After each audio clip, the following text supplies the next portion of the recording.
Joining us on the program are two very accomplished filmmakers and production designers, both of whom have a myriad of title design, art department, and production design credits on features including BLINDSPOTTING, Sorry to Bother You, Girl on the Third Floor, and upcoming Blumhouse feature Vengeance. They also co-directed the segment Girls Night Out of Body in Paper Street's anthology Films Care Package, which is now available on Shudder. They are Courtney and Hillary Andujar. Ladies, thank you both so much for being on the show here with us. You make us sound really cool. You guys do a good job of that yourselves. You have to, since there's two of you, maybe introduce yourself so everyone can hear the differences between your voices. I'm Hillary. I'm Courtney. No idea if our voices actually sound different. I think mine's lower. I want mine to be lower.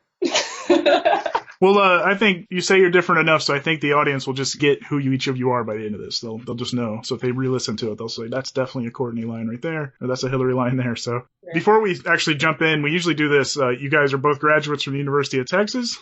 Hug 'em horns. But we always like to start off by asking, before film school, before your first time on a film set, what was the thing? What was the movie? What was the piece of pop culture that first gave you guys the bug to get into filmmaking? I feel like for me, it was actually reading Phantom of the Opera, the book. It was like the most beautiful, haunting thing I'd ever read, and it really stuck with me. So I think first it was getting into horror, and then it was watching horror films. So the filmmaking part came later. Courtney is much more sophisticated with her literary background. I remember making stupid videos all the time, like on our mini DV camcorder. I remember we wrote this scene with all this roadkill, and we didn't tell our mom. We found this roadkill skunk and put it in our freezer. And she didn't get mad or anything. She was super supportive, but I just remember making a bunch of dumb stuff. But that is the most Texas filmmaking background story ever. Making a film with roadkill. Iconic, yes. So how did you transition then into getting involved in the art department on films? Did you have a background in fine arts? Did you find your way through film school towards that, or did you first start in some other art form?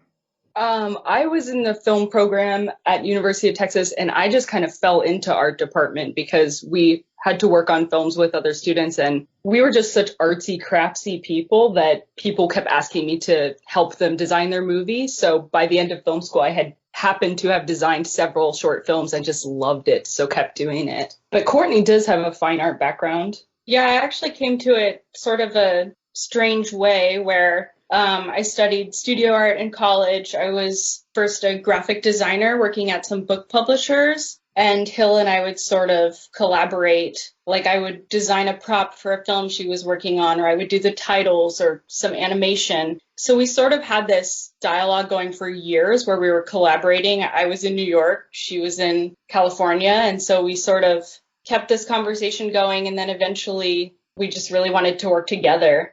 And so many of the same thought processes and skills of being a graphic designer applied to production design. So it was this really cool collaboration where we came from actually very different backgrounds. Even though we do have so much shared life experiences, I feel like we've always done completely different things. Yeah, I definitely am always bringing the more DIY, kind of more buildy construction side of things. And Courtney is all about print design, fonts.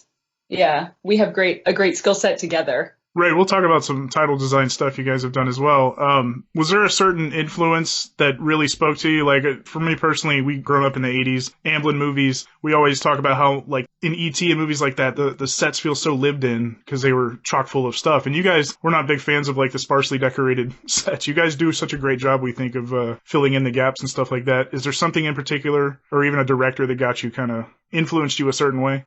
For me, it was definitely Argento. I remember seeing his movies for the first time, and they're so bright and the sets are so lush, and I just didn't even know that horror movies could look like that. So that definitely blew my mind and was a deep influence. Still is, obviously, in Girls Night Out of Body. But yeah, and I just loved kind of surreal, otherworldly sets. Blade Runner was a huge influence, just watching that for the first time and wondering how they made any of that stuff. Yeah. Yeah, I remember having a similar reaction when I first saw Suspiria. I think that was the first Argento film I was introduced to. I remember renting the VHS from Blockbuster and just being blown away. I'd never seen like the sense of scale in all the sets, and like the colorful palette was so new to me because I was used to, at that point, I guess, very like 90s slasher style, which was pretty traditional cinematography in that sense, and just the idea that a horror film didn't have to be all shadows or necessarily aiming for realism was really influential on myself as well. Yeah, you bring up a cool point with the sense of scale because I remember, like, I loved westerns and sci-fi movies, and there's just something really striking about like seeing one figure in the middle of a desert, or just the way that different settings evoke a feeling. Yeah, I think we were really inspired by all kinds of different films because they just took you on such a ride, you know? But especially Suspiria, because I feel like when I watched that, I had never seen a horror movie that was so much about like the female experience. I know that sounds corny, but it's like a ballet boarding school and there's a coven of witches and everything about it feels so about the femaleness of it. Yeah, I totally agree. And, even though it's directed by a man, it has so many feminine qualities, not only just in the plot and the cast, being predominantly women. There's only a few male characters in the film. Really only one that I can think of off the top of my head, but it's been a while since I've seen it. But just like the approach and the aesthetic, have like this sense of beauty and elegance about them that feels so much different than kind of like the hardline masculine approach that we're accustomed to in horror films. And maybe it's just more European, and feminine's not the right word for that aesthetic, but I totally get where you're coming from there. Yeah, and also that the women were driving the horror as well, where it wasn't just that there were girls in a ballet school and there was some psychopath trying to kill them. It's like every piece of it is sort of like, I love a female villain. Mm-hmm. I had really considered that before. Oh, you guys haven't read the Bible or seen any art that men make. Only half kid. Good. So you mentioned you guys have kind of this DIY spirit about it. Was there something that there's someone who mentored you maybe out of UT, or was there something early on that got you on set that you guys said you kind of fell into the art department? Was that during college? Yeah, I think, making student films in college is almost better than the education they give you in the classroom, just making things constantly. And so meeting other filmmakers and working on their films, building sets for them just in our backyards and stuff was basically where I started. So the most indies ever. And then just kept doing that for long enough that finally I could get an art PA role on like a commercial. But yeah, it was very scrappy in the beginning. Lots of entire sets out of cardboard and stuff, because that is cheap / free. Right, I think you have to have that sensibility in any aspect of artwork and art forms, especially the art side of production, of course. But with some of the feature films I gave as you guys credits in the beginning here, you're in very high demand because you guys are incredibly good at your job. Is there something you could bestow on people besides watching the films you talked about, besides, building your own stuff and making your own movies that kind of would give them a leg up? Because production design, it's a niche thing in production, but it's such a valued, it's one of those positions you just can't skirt on and you can't get away with not having on a set. So is there something more than the obvious study up that you guys would recommend some folks do to try to get into the art side of things? I actually would encourage people to try things even if they don't think they're qualified. I feel like so much of getting into film is really intimidating and kind of can feel like a cool kids club. But I think so much of it is just working really hard, trying to bring a vision to whatever you're doing, but mostly just being really enthusiastic and being willing to put in the work. So I think it's a lot less about any textbook knowledge you might have of the filmmaking process and more about just being down for whatever. I totally agree with that. And just standing behind your vision, like believing in your ideas. I think that's really awesome advice, especially, I know women suffer from imposter syndrome a lot, and I think a lot of people in the arts do, but especially women. And so, sometimes we tend to not apply for things because we think we're underqualified, or, we don't meet every single bullet point on a job application. But I think you raise a good point that I think especially in the indie film world, more than anything, people are hiring for someone with the right attitude and the right sense of, a vision and creativity. And, if you're willing to put in the work, you can fill in the gaps of your knowledge. And, hopefully, you can find some good mentors or other people that can help you with that part as well. But you'll quickly gain the experience by just getting on sets and, learning and kind of building your way up in terms of your knowledge and your experience. Absolutely. Yeah, I feel like for the first 10 years of this job, every time I got a phone call saying like, here's the job, can you do it? I'd say, of course I can do it. Yeah, definitely. Can't wait. And then I'd hang up the phone and be like, oh my God, how am I going to do this? So that's just part of it. But it must have been helpful, like all the versatility you built up, in the kind of that DIY mentality of building sets in your backyard or from, cardboard. And I think that's what's really cool about the art department in general is you kind of never know what you're going to be needing to create. And the circumstances always change based on the film, right? And require a different set of research or collaboration. But it's really, comes down to having the eye and the creativity, the passion and, the work ethic to be able to come at it with a creative and open mindset. And a lot of that is finding a great director to work with who is down to try something weird and different. I feel like that really makes the film.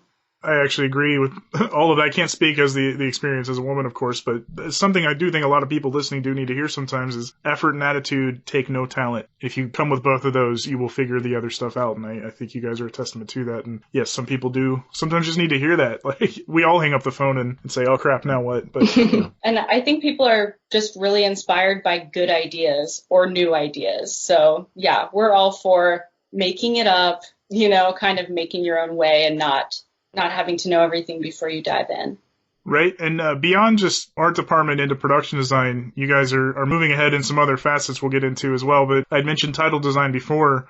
Is there a graphic arts degree in a minor in one of your degrees, or is it just something that came about because of a natural kind of segue from art department and art design?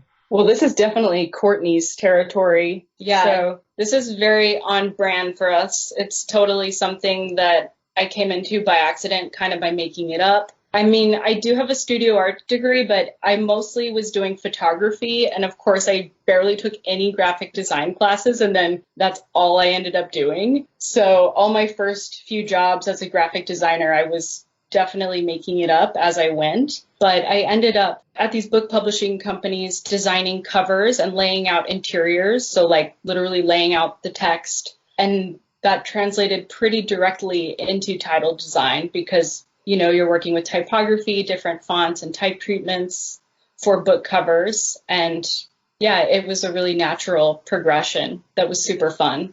I still do it whenever I can. I love like when the opening titles of movies coming up, I'll be like, Courtney, what font is that?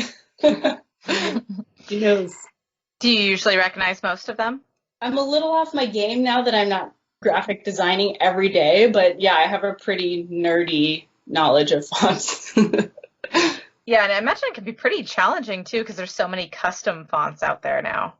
Like there's thousands and thousands that you can license. It's pretty impressive that you can name a lot of them then. I'm a nerd.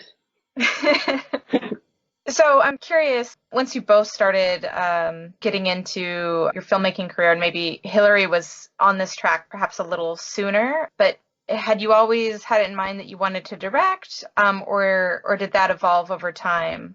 Directing as a career for us has evolved over time. I think we used to make movies for fun as kids, but we didn't know anyone in the film industry. We never thought like we could be directors. The production design path happened so naturally. But when we started joining forces to production design, at some point we were like hoping for more diverse scripts. Like not all the projects that came into us really inspired us in all the ways that we wanted them to. And at that point we thought, hey, maybe we could write some stuff as well. Like maybe we could direct some stuff too. So we're not just putting visuals to someone else's story. It's interesting though, because that was about 5 years ago. And I think since then, I mean, maybe it's also because we're meeting more people and we're starting to get more opportunities, but it feels like a completely different landscape now where there are amazing scripts and so many people we want to work with. And I think if we were at this point 5 years ago, we might have not felt the need to start writing our own work quite as much. But I definitely see designing and directing as flexing different parts of the brain and both are super fulfilling, and we definitely want to continue to do both. It's not like a path leading to only directing. Like, we definitely want to keep both of these going. Do you feel like the knowledge you gained through working in the art department, the various positions, kind of informed your directing process? Because, a lot of people say, oh, you should, edit a few projects before you direct, or you should try acting so that you can become a better director and learn how to direct talent. I imagine that there's probably some parallels too there with art direction and production design to directing.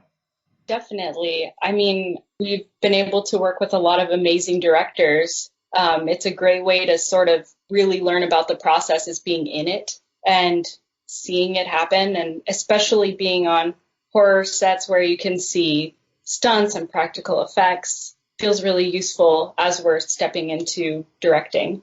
And has there would you say, like, the most difficult part of transitioning yet? Have you found something that's proven to be the greatest challenge, or are you still too early in it to know any better? Good question. I mean, probably self-doubt. I think it's always scary to step into a new role. And as Becky was saying, it's just, I think, sort of ingrained as women to, like, doubt our skills. Yeah, especially, the role as a director. I think there tends to be a lot of gendered roles on film sets still to this day, which is kind of amazing. Like, you do often have more women production designers or women in the art department. Historically, there's been a lot of women who edit as well, because it used to be looked at as similar to sewing when you were doing editing on actual, like, splicing together film. People thought of it like sewing. So that, evolved into creating a long line of female editors. And with directors, though, that it's changing over time. It's a very slow change. So I think that also kind of ups the ante a little bit, as well as just the added pressure of being a director on set. Like, it's definitely one of those positions where everyone's looking at you all the time to make decisions. And so the imposter syndrome and self-doubt can be very real in the director's chair. Yeah, I also think one of the most challenging pieces of directing is kind of letting things go. I think when we're designing, we sort of have more control over at least our part of the film. But when you're directing, there are just so many pieces that you really need to trust everyone around you and just let it happen as it's going to happen. Yeah, the actor comes up with a very different idea, wants to do the blocking a totally different way, and then everyone has to adjust the lighting and the the camera direction. And as a director, you just have to be so flexible for those day of changes, right? And that's a small thing that can happen. There's, of course, much bigger changes that you have to make on the fly. But yeah, I think you're right. With directing, I think it requires a lot of that. Knowing when to say, no, it has to be this way, versus letting things go while still preserving, the core of your story that you're trying to tell. Luckily, we have a lot of practice, like, holding to our vision from the production design angle, just believing it in, knowing we can make it look a certain way.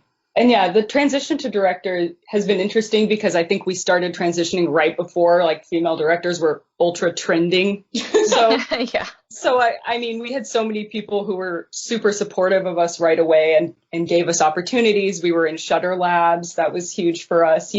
Paper Street, invited us to do this anthology segment. Like, people have just been really trusting and supportive of us. And that's huge, Oh, I definitely want to talk to you a little bit about Shudder Labs. I didn't know this before I was researching for this, that you're a Shudder Labs fellows. I was a Shudder Labs fellow the year after you. So it's always fun when I meet other Shudder Labs folks. If, for people listening, it's basically this amazing writing development retreat that Shudder, who we talk about nonstop on this show, puts on in upstate New York at the Mohawk Mountain House. It's just this amazing, beautiful location. And it's like summer camp for horror filmmakers, up and coming horror filmmakers. But I thought it was an incredible experience, and, like, the connections I carry from that to this day, as well as the I walked away feeling like that was, like, one of the most fun weeks of my life. So I'm curious, now I've totally preloaded it, but how was your experience? What did you think? I think you might have been the first year.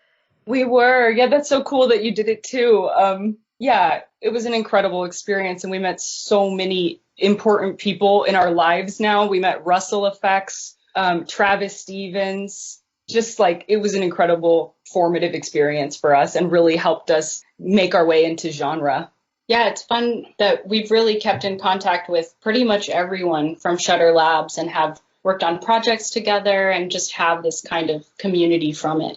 Yeah, I was very impressed by the willingness of the various mentors that you mentioned. Like I legitimately walked away with them as connections and people that I see at film festivals or can actually reach out and get in touch with. So it's very cool. And I think you can very much feel like an outsider looking in the film industry, as we talked about, and it's hard to kind of break in.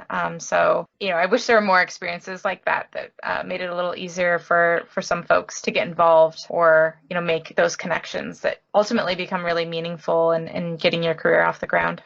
It was exciting, too, to meet people in the genre space because I think we had desperately wanted that. And once we started meeting people, it is really friendly and it's easy to continue to meet people in that community. So I think once we kind of broke into it, we were like, we need to stay here. Like, we pretty much try not to work on any projects that aren't genre. Every once in a while, we'll get something that's really interesting in some other way, but generally we are trying to not go anywhere. Just as she mentioned Shudder Labs being a fellow alum, you guys had mentioned Scare Package. We want to kind of transition into talking about that. You were talking about the connections you made at the camp, and can you tell the folks how you actually first got involved with Scare Package? I think, he'll correct me if I'm wrong, but basically after Shudder Labs, we were doing karaoke in New York, and Noah Segan was there, and we kind of hit it off. We really liked him. We, it's part of this horror community. And then years later, he was working on Scare Package. He thought we might be a good fit for it. And then once we talked to Aaron, we knew we had to do it. Yeah, no, that's exactly how it happened. It was really fun. It was like, no, I thought you guys might want to do this. And we're like, of course we want to do this. Yeah. Yeah, when he mentioned your name, we were like, oh, please reach out. Are you kidding? So we had already had wind of you, no pun intended, from the wind and other things. So yeah, you don't have to correct the story. That is the accurate story I know as well. Born in a karaoke parlor. Like all good things are. I feel like I've made some of the deepest connections from embarrassing myself in karaoke with other people. It's a great way to bond. For sure. So your segment in Scare Package, Girls Night Out of Body, it really stands out because of its very distinctive style, and clearly you're a fan of giallo films, and it's just kind of like dripping with this very vibrant, colorful, giallo-esque sensibility. What were some of your inspirations for the aesthetics of your segment? Definitely wanted it to look and feel like a giallo. So right off the bat, when we were thinking about tropes, we knew we wanted to do a slumber party. I feel like there are so many good slumber party scenes where there's kind of a ritual or a game, like Bloody Mary or Light as a Feather, Stiff as a Board. So we knew that was sort of going to be the central theme of it. Yeah, we were also obsessed with the Syzygy episode of The X-Files where they're playing with the Ouija board and the girl's like, who am I going to marry? And it spells out Satan.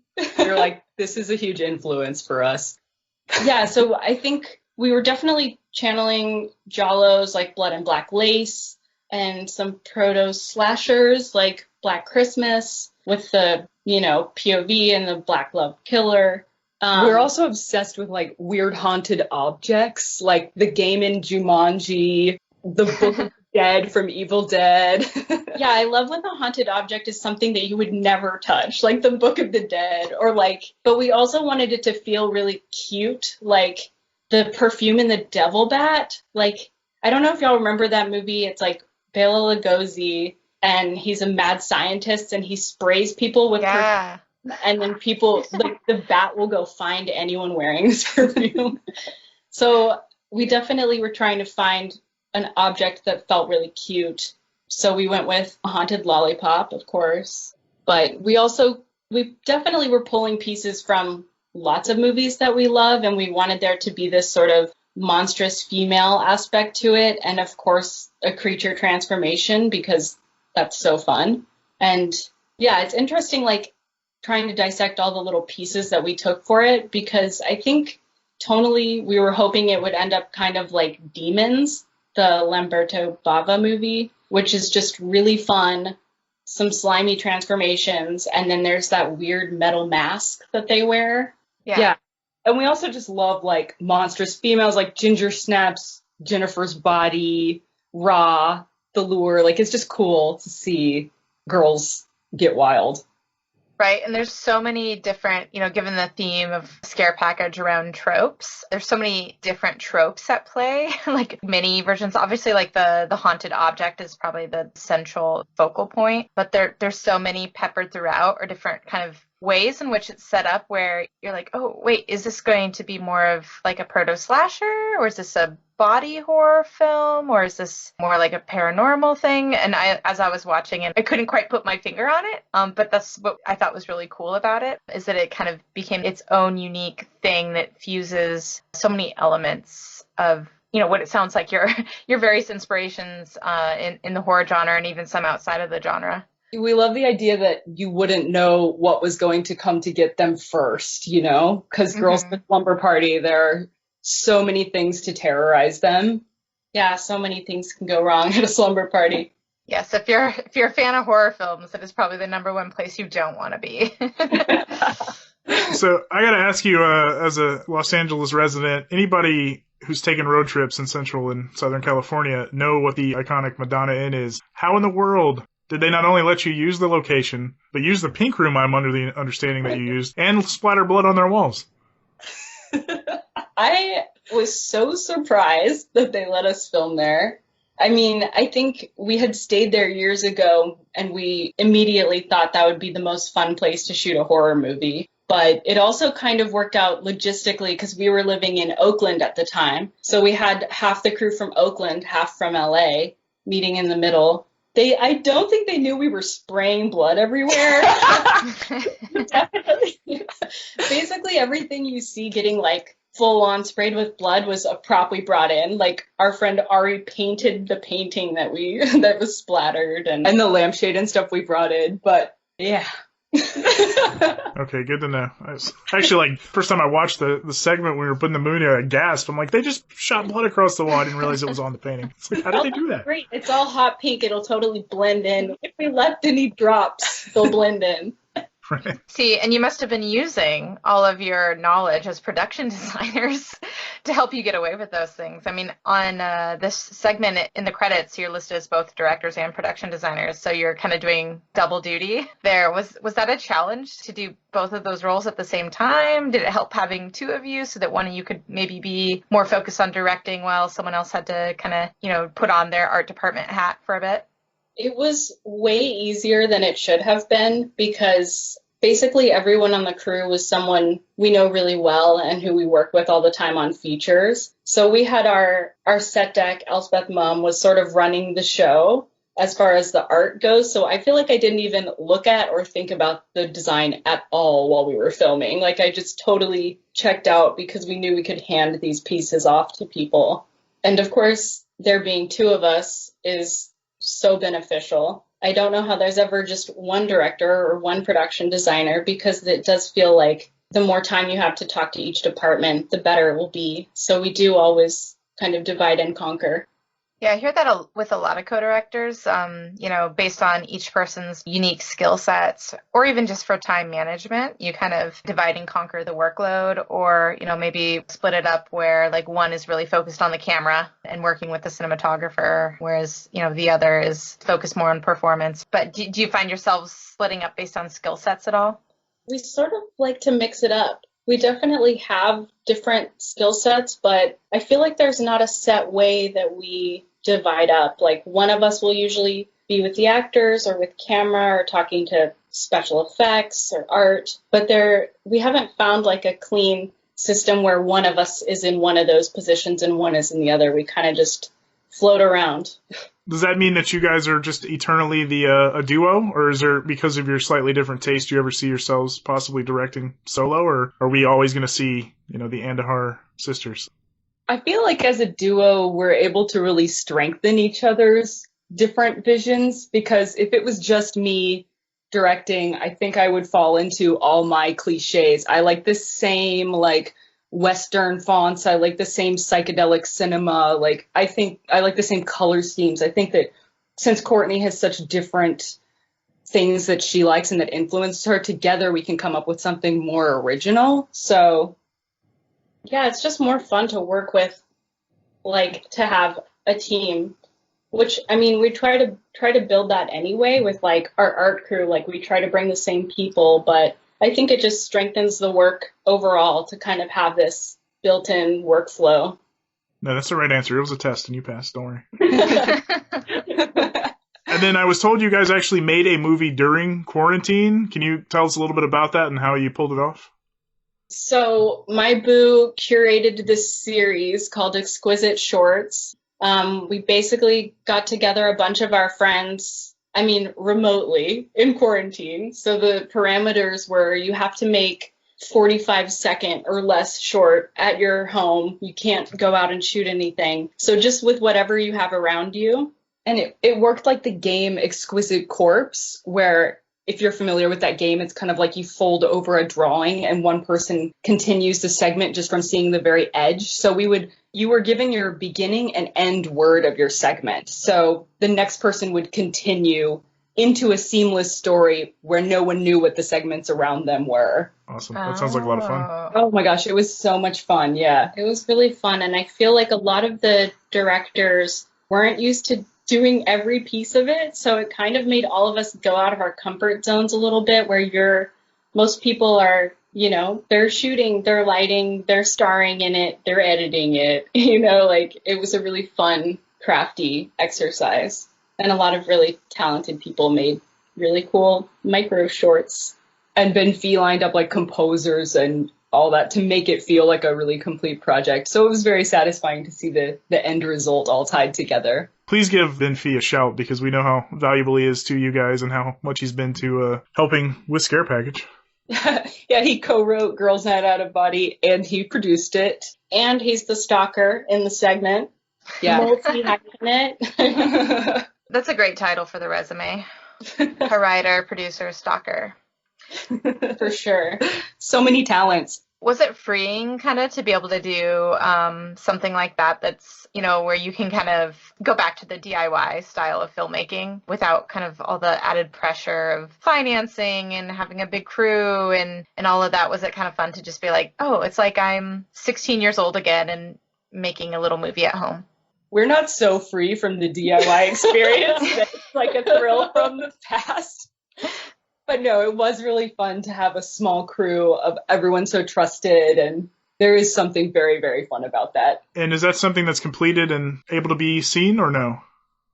Yes, it's on the internet, definitely. It's on Vimeo as Exquisite Shorts. I will make sure we drop a link in our show notes then to it. And thank you, Ben Fee. Yeah, I think he's planning on doing other installments as well, so I think he's accepting directors who want to make a short for the next round, if anyone wants to get in on it. Ooh, that's cool. That's good to know. Yeah, I think it'll be an ongoing project.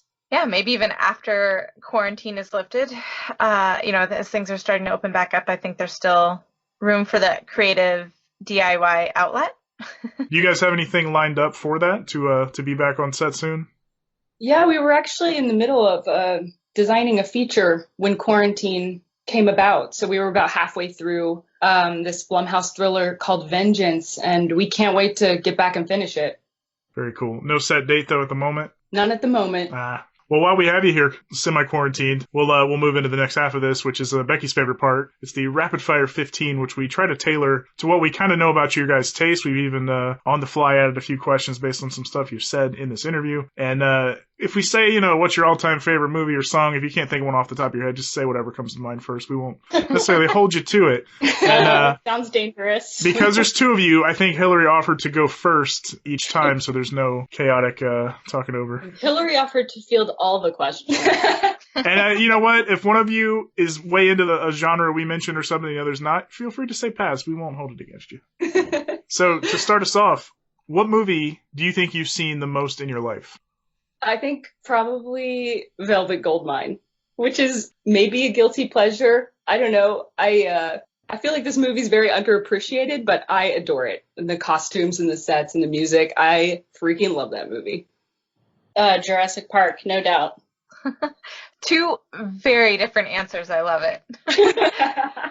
Okay, so what's a film that's universally regarded as bad, but you unabashedly love? So like a guilty pleasure movie or so bad it's good movie. Though we don't really like the term guilty pleasure here because you shouldn't feel guilty about it. So I'll go first. I do not think this is a bad movie, but so many people hate on Halloween 3, which I think is the greatest of the franchise. So that has to be mine, that I'll defend to anyone. No need on this podcast. yeah, we love Halloween 3. Man, I'm struggling. Yeah, guilty pleasure is such a cruel concept. I don't know, maybe Troll 2, Full Cheese Zombie, Oh yeah. bad movie. Ah, see, it's a trick question. This is entrapment. Becky's answer is, ironically, entrapment. Kathy's in a Jones movie. No, it is not. It is not. I can't remember what my answer for this was. Maybe Bloodsport? I think That's the a good John one. Claude Van Damme. You guys are prepared. I know, y'all are pros. Yeah. Next, what would be your favorite horror movie trope or cliche? Ooh. Trying not to use one from Scare Package because you guys already know we love those. I know this is played out already because we've already talked about it, but I love Killer's POV. I think it's so cool and so scary. I'm not very quick on the draw right It's now. okay, you can just say the car doesn't start, or it can be obvious. I know, our brains are piles of sludge from being in quarantine. I'm like, these rapid fire questions are cruel right now. Y'all are asking a lot. We're more into like lesbian vampires. That's more And who among us is not? true. All right. What is your favorite horror movie franchise? Oh, easy. Nightmare on Elm Street. I love it. It's so psychedelic and has the weirdest gore. I would say Final Destination. Also very weird gore. Yeah. I feel like the effects totally hold up. Both are very fun franchises in terms of creative deaths. Yeah. How about your favorite giallo movie? Ooh. Blood and Black Lace. Bird with the Crystal Plumage. Nice. Both good answers.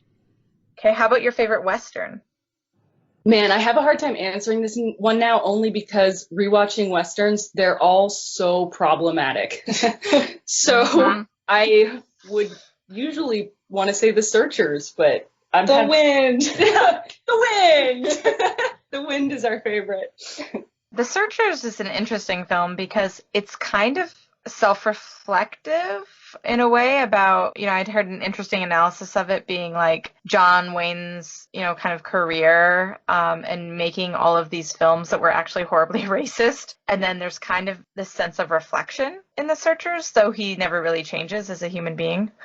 It's a little more progressive than some of the Westerns that I also enjoy, but that closing shot, so good. Such a beautiful movie, yeah. Such a good time to reinvent the Western. Yes. Speaking of, who would you guys say, as directors, is your all-time favorite director? Ken Russell. I would maybe say Gregor Racky, just because his films have so many pieces that I love. Like, they're so punk, they're so DIY, they're sort of this weird blend of queer sci-fi horror that I think is really unique to his films. And also amazing design and graphics.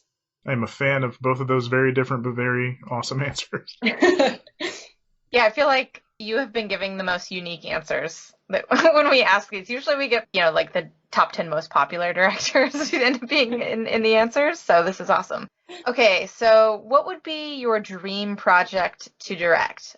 Assuming, that story rights or budget or sky's the limit, there's nothing blocking you. What would you most want to direct? Whether it's like a remake of something or an adaptation or your own original material.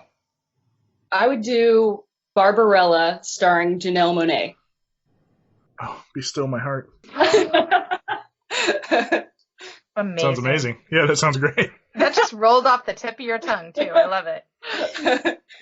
I would say Blood Spattered Bride because it's so cool and has so many amazing pieces of it, but it's still problematic, so it is ripe for reinvention. And this may be more to one of you than the other, but if you don't have an answer, that's okay. What is your all-time favorite title sequence in a movie? Ooh, great question. I mean, obviously, I want to say Vertigo because it's Saul Bass and it's iconic and it was, I think, really important in title design. But I also love a hand-drawn title. Like, I love kind of a hand-drawn DIY feel or John Carpenter's. I feel like there's a whole section of fonts that are John Carpenter fonts that he really carved out this distinct style that everyone is always trying to rip off because it's so good. So that was like 4 answers. Sorry. That's good. All right. Your least favorite font? I don't hate any fonts because the bad ones are so amazing. Like I love Fiesta. It's sort of like a festive, really gnarly, like you'd see it on a bag of tortilla chips. Everyone loves to hate Comic Sans. I just feel like there's a time and a place for every bad font. I think the ones that I hate the most are just unimaginative and boring in context. Like we've seen them used that way before. But always love the bad and the bold. How about switching to a couple music ones here? I believe it's Courtney makes a lot of pretty great kind of dream pop 80s playlists on Spotify. Do you guys each have like a desert island band? Like your all-time favorite band you'd take with you if you had to, their catalog? Hillary? Love this question. I was just imagining that scene from the green room when you said that. I mean, Roy Orbison? Pretty depressing. Oh, God. Hillary wants to be sad forever. There's a melancholy to his work, but it's also, I mean, it's beautiful. California Blue. You can bring his Traveling Wilburys catalog stuff with him, I guess, as a cheat. Yeah, Evil Elvis. I was going to say the Sapphires, because lately I've been just listening to them on repeat one. Well, when I say lately, I mean like for the past year, I just listen to them on repeat one when I don't know what to listen to. And I feel like I could never get tired of them, so... Keeping with the music theme, what are your go-to karaoke songs? We really don't do much karaoke, and you probably don't actually want to hear me sing anything. My voice is horrible, but maybe like the Rolling Stones, She's a Rainbow. It's very new. Yeah, I think if I could sing, I would probably do like Night of the Living Dead by the Misfits. Do it anyway. Just traumatize a room full of strangers. I added this question because they said they met Noah at karaoke, so I was like, they must be pros. They must have these go-to. We did karaoke. We did. We're reluctant karaokeers, but I didn't realize that. Okay. Horror kids love to karaoke. Yeah. We just keep ending up there. I don't know. How about, do you guys have like an all-time favorite concert experience or the best concert you've ever seen? I don't know if this is properly answering your question, but the thing that comes to mind is at South by Southwest, this was probably in like 2008 or something. We were trying to get into the Perez Hilton party with one of our best friends, Carolina. She's like this super cool Austin cowgirl. And the door, we were like standing to the side devising a plan of how to sneak into this party. And the door guy was like, come right this way to Carolina. So we just like walked up to the door guy and he gave us like VIP wristbands. And he was like, showed us to the backstage because he thought Carolina was the head act. I don't know who it was, but he thought she was the musician. So he ushered us in like royalty. And then we just hung out backstage. We're like, that was so easy. Who knew? It was a great experience. I feel like Carolina's just like that. I know. A celebrity wherever she goes. All right, so one of these things has to go, and you have to choose which one. Mac and cheese, pizza, or tacos? Don't make us do this. Why would you do this? Just made them do an F, Marry, Kill on 3 great foods? I kept it simple. I didn't do F, Marry, Kill. Which you only have to kill one. Well, I guess technically you're keeping the other 2 in a way. It's still kind of Yeah. It's a polyamorous relationship. I feel like I'm going to be excommunicated as a Texan for saying this, but I have to say tacos. I don't know. I have pizza tattooed on my body. I love mac and cheese. It hurts, but I think that's my answer. Yeah, I guess I'll go with that. They're all so painful. As a former Austinite, I don't know what to say. Well, what would you choose, Sean? Out of those 3, it has to be mac and cheese. Mac and cheese is great, but pizza and tacos are versatile and, even the bad ones are good kind of thing. I don't know. I can't drop the other 2. It's comfort food, though. You might need it at some point. That's fair. No, this was a horrible question. Not, I don't mean horrible in that, Becky. How dare you? I'm evil. I am Yeah, very it was evil. Final question on this questionnaire that you guys have been doing a bang-up job of so far with some great answers. What is the very first restaurant that you would go sit down and eat at once the social distance and quarantine stuff is fully behind us? I was just talking the other day about dreaming of going to Fantastic Fest this year, if it's still going to be on. But I was like, okay, if I went to Fantastic Fest this year, I would start off by going to Polvo's and hitting that salsa bar with those million different fresh salsas. Yeah. So there's an Austin-friendly answer to get you Texans back on our side. Good move. I would go someplace with great atmosphere. I'm not super fancy or picky about food, but I feel like it would have to be, like it would be all about the place. And I probably haven't been there yet, so send Rex. I think you just described TGI Fridays. Yeah, Chili's. Look at that, though. All at Chili's. Rainforest Cafe. Right? I loved that place. That was like a formative experience for me as a child. We should actually just start with that, like as our production design influences. Yeah.